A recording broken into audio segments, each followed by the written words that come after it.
ఆంధ్రప్రదేశ్ రాష్ట్రంలో న్యాయస్థానాలు ఎలా ఉన్నాయి అంటే, ఏ విషయంలోనైనా జగన్మోహన్ రెడ్డి గారు ఇది ఇలా జరుగుతా ఉంది అని న్యాయస్థానానికెళ్తే, ఇది ఆల్రెడీ వాళ్ళు స్టార్ట్ చేశారు కాబట్టి, ఇందులో మేము జోక్యం చేసుకోలేము అని పదే పదే వినపడతా ఉన్నాయి.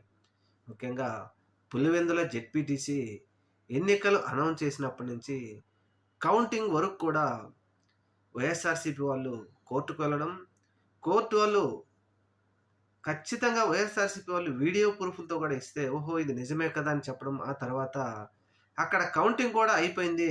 అభ్యర్థిని కూడా అక్కడ విజయం సాధించారు కాబట్టి, ఇప్పుడు మేము జోక్యం చేసుకోలేమని పిటిషన్‌లు కొట్టేయడం. అంటే రాష్ట్రంలో ఏ విధంగా ఒక వ్యక్తి తన ఓటు తను ఏసుకోలేకపోయాడు. నా ఓటు నన్ను వేసుకొనియండయ్యా అని పోలీసుల కాళ్ళు పట్టుకుంటే కూడా ఏయనీయకపోతే, ఇటువంటి వాటిల్లో కూడా న్యాయస్థానాలు జోక్యం చేసుకోకపోతే, ఇక ఎందుకు ఎవరి ప్రయోజనాల కోసం న్యాయస్థానాలు పనిచేస్తున్నాయి?